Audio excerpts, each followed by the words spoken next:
Hi, I'm Rita Wilkins, also known as the Downsizing Designer. So tonight I want to talk about something that I just created, and I hope that you like it. It's called the Best Decluttering Starter Kit Ever. Short and sweet, and that's why it works. So there are all kinds of decluttering videos and blogs out there, but I'm going to introduce you to a decluttering starter kit that will actually get results, and I mean quick results, which is what we all want. So why? Because the method is so easy. It's 3 steps, just like ABC.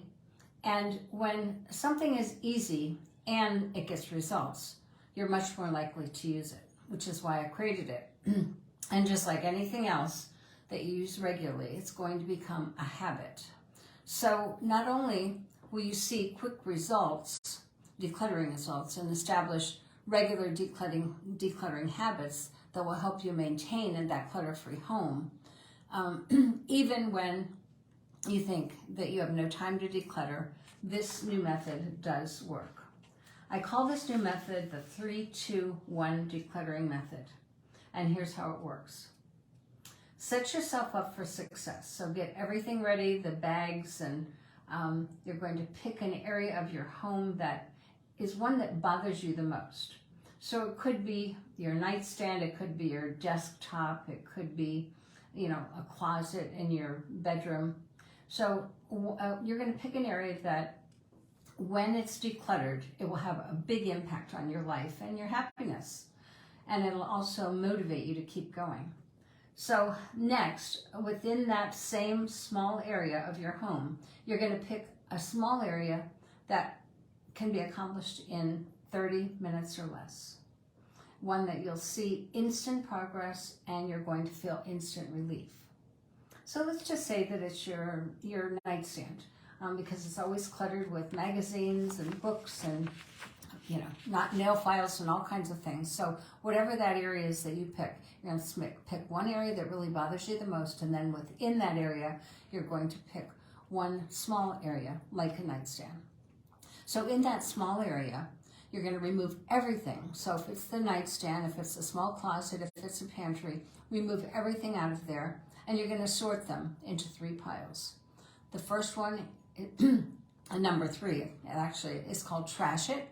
Number 2 is called donate it, and number 1 is called keep it.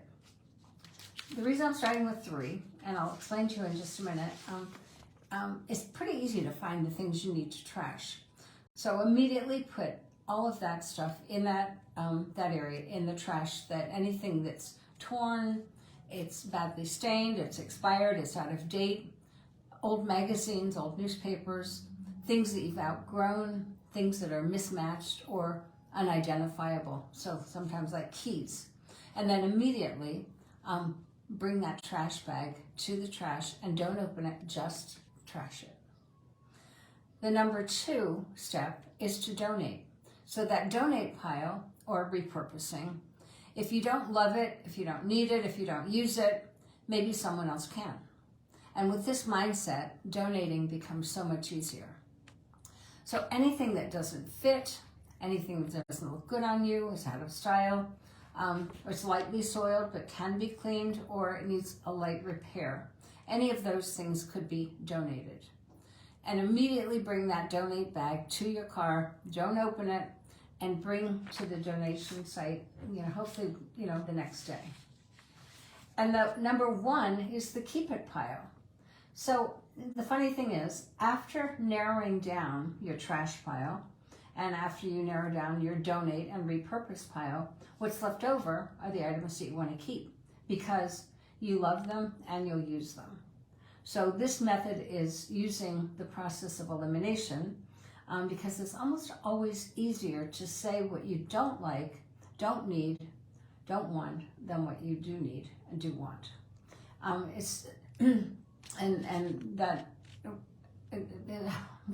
A perfect example of that is, it's probably easier for people to say, I don't like orange, but I like blue. So I don't like this, but I like that. So this methodology is the same thought process where it's a process of elimination. And it's often easier to say what you don't like.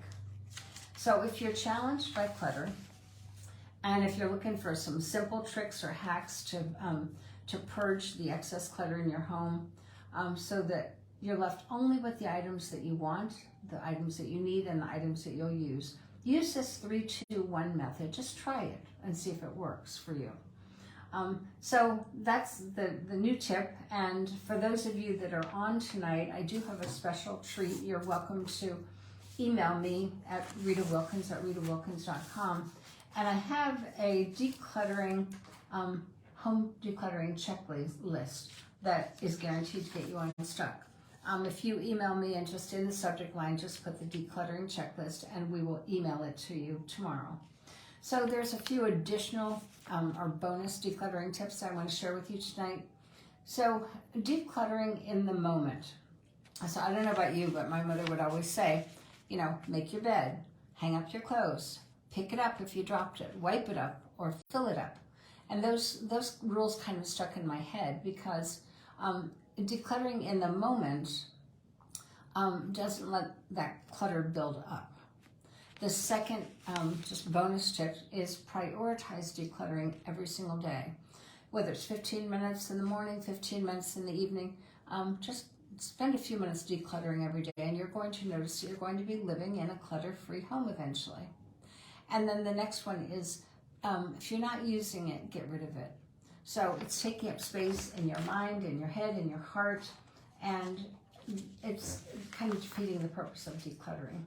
So anyway, I hope this all helps. We will be posting this as a blog, and I'll also be posting it as a video on YouTube. So if you didn't catch it tonight, you'll catch it in the next couple of days. Take care.